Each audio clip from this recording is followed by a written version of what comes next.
Hello everyone, this is Hemant and you are watching coded speed. तो हम जो question करने वाले हैं, डायगोनलाइजेशन क्या होता है, डायगोनल मैट्रिक्स कैसे निकालते हैं, डायगोनलाइजेशन कैसे प्रूफ करते हैं, वो देखते हैं। तो क्वेश्चन है, find the matrix of P such that P inverse A into P. इसी को बोलते हैं डायगोनलाइजेशन। जब क्वेश्चन में पूछेगा आपको डायगोनलाइजेशन निकालो या डायगोनलाइजेशन प्रूफ करो, कुछ भी करो, इज डायगोनल मैट्रिक्स। ठीक है, तो आपके पास एक गिवन होगा, आपको बोलेंगे जो डायगोनलाइजेशन निकालो या डायगोनल मैट्रिक्स है ये नहीं, ये प्रूफ करो। तो इस टाइप से मेन जो क्वेश्चन ये 10 मार्क्स के आते हैं आपके यूनिवर्सिटी के हिसाब से, उसमें हम पूछते हैं आप डायगोनलाइजेशन निकालो। तो बस एक रिक्वेस्ट आपसे ये है, यदि आपको एजन वेक्टर आता है निकालना, एजन वेक्टर निकालना आता है आपको, ठीक है, तो इस क्वेश्चन में आपको प्रॉब्लम नहीं आने वाली है। रिक्वेस्ट ये है आपसे, यदि आपने एजन वेक्टर नहीं सीखा है तो आप पहले पुराने वीडियो इसके देखिए, इसके जो जस्ट पीछे वीडियो है उसमें हम डायगोनलाइजेशन कैसे, वो एजन वेक्टर कैसे निकालते हैं, कैली हेमेंटर से बताया था। तो जब आपको वो पता चल जाएगा ना, तो इस क्वेश्चन में आपको प्रॉब्लम नहीं होने वाली। तो मेरी रिक्वेस्ट आपसे यही रहेगी, आप एजन वेक्टर एक बार देखो, पिछले वाला वीडियो आपने यदि देख रखा है तो फिर तो आपके लिए बहुत ईजी है, फिर तो कुछ है ही नहीं इसमें। ओके, तो चलिए हम अब सॉल्व करते हैं इसे। तो एक बार क्वेश्चन में रीड और कर देता हूँ। Find the matrix of P such that, ये डायगोनलाइजेशन का फॉर्म है, इसी फॉर्म में हमें रखना है इस डायगोनल मैट्रिक्स। ओके, तो हमें मान के ये चल रहे हैं, यहाँ पे हम जो मान के क्या चल रहे हैं, जो आपको एजन वेक्टर निकालना आता है। ओके, आपने पिछले वीडियो देख रखा होगा तो प्रॉब्लम फिर नहीं आने वाली, मैं फिर से बता दे रहा हूँ यहाँ पे। तो चलिए हम शुरू करते हैं, जो स्टेप नया है वो बताएंगे आपको। ओके, तो पहले क्या करना होता है हमें, कैरेक्टरिस्टिक इक्वेशन ए क्या होता है, ए माइनस लेमडा आई। ओके, तो ये फॉर्म होता है कैरेक्टरिस्टिक इक्वेशन का, हमने रख दिया A into A minus lambda I. Okay, तो ये आ गया। यहाँ से करना क्या है, हमें यहाँ डायगोनल में से लेमडा माइनस करना है। ओके, तो हमने कर दिया वही, जैसे देखो डायगोनल में से हमने माइनस कर दिया, बाकी कुछ में से कुछ नहीं छेड़ना आपको। तो आ जाइए आगे पॉइंट पे।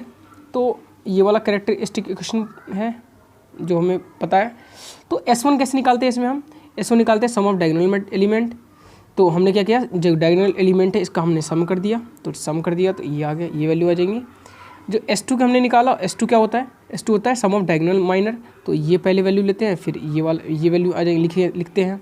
फिर ये एलिमेंट के अकॉर्डिंग फिर जो वैल्यू बच जाती है वो लिखते हैं, जैसे ये और ये एलिमेंट, जैसे ये बच गया और ये। यहाँ पे आपको प्रॉब्लम नहीं आ रही होगी, यदि आपने डायरेक्ट ये क्वेश्चन देखा होगा डायगोनलाइजेशन से, फिर प्रॉब्लम आ रही होगी।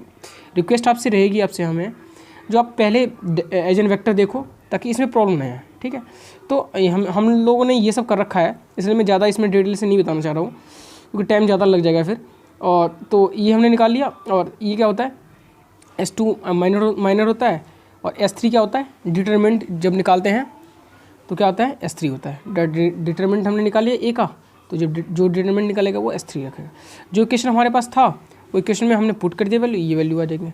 फिर यहाँ से क्या करते हैं, हम कैलकुलेटर से सॉल्व करते हैं, कैलकुलेटर से हमने सॉल्व कर लिया तो ये 3 वैल्यू आई।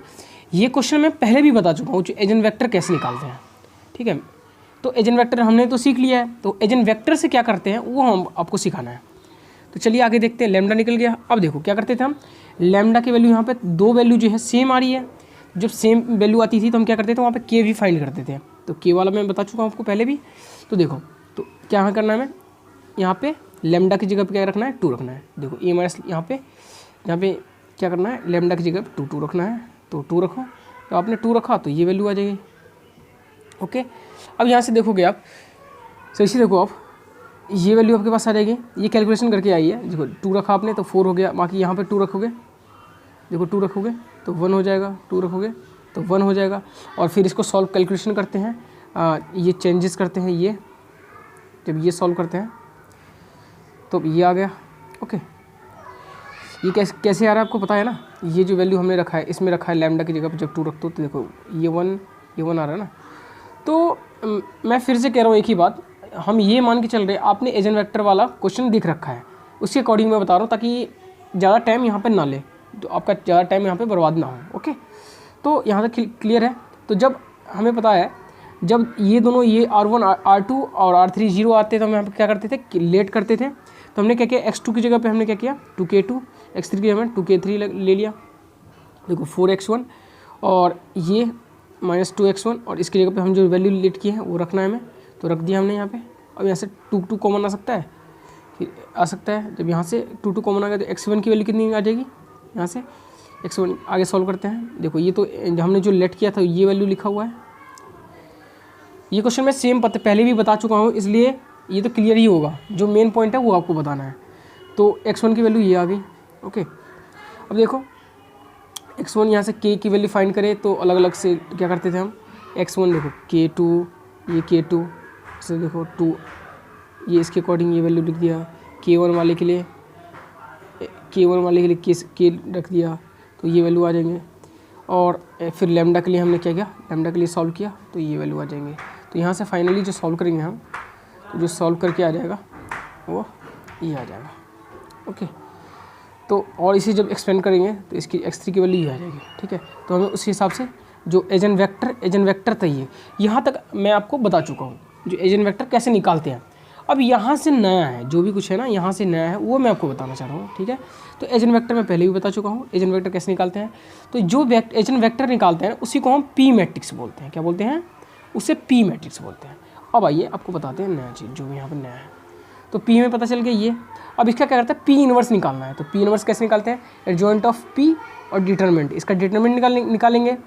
तो एडजॉइंट ऑफ पी कैसे निकालते हैं, माइनर करके। इस पे एडजॉइंट ऑफ पी कैसे इनवर्स कैसे निकालते हैं, इसके लिए मैं एक ट्रिक वीडियो बता दूंगा आपको नहीं कभी। ठीक है, तो एडजॉइंट पी निकाला, एडजॉइंट पी जो निकाला हमारे पास ये रहा, और डिटरमिनेंट इसका निकाला तो ये रहा। ओके, तो फाइनली तो हमें पता चल गया, इनवर्स पता चल गया, ए की वैल्यू पता ही है जो पहले ही क्वेश्चन में गिवन था, पी की वैल्यू हमें पता ही है अभी जस्ट ये।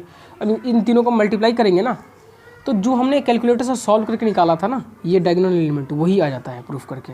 तो आप इसके जब डायगोनलाइजेशन पूछेंगे आपसे तो आप डायरेक्ट यहाँ पे भी डायरेक्ट इस फॉर्म में लिख सकते हो सॉल्व कैलकुलेशन के साथ।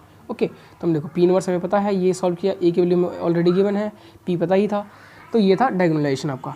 देखो डायगोनलाइजेशन में कुछ भी नहीं है, आपको एजेंट वेक्टर आता है ना, एजेंट वेक्टर आपको आता है। ओके, तो इसमें आपको प्रॉब्लम नहीं आई होगी। यदि प्रॉब्लम आई हो इस क्वेश्चन में आपको डायगोनलाइजेशन में, तो मैं इसको बहुत ही आराम से बताऊंगा। तो आप कमेंट करके बता देना यदि कोई प्रॉब्लम आई हो तो बता, फिर मैं इसके लिए अलग से वीडियो बनाऊंगा, एक क्वेश्चन और ले लूँगा। तो अभी के लिए इतना ही, टेक केयर, बाय बाय।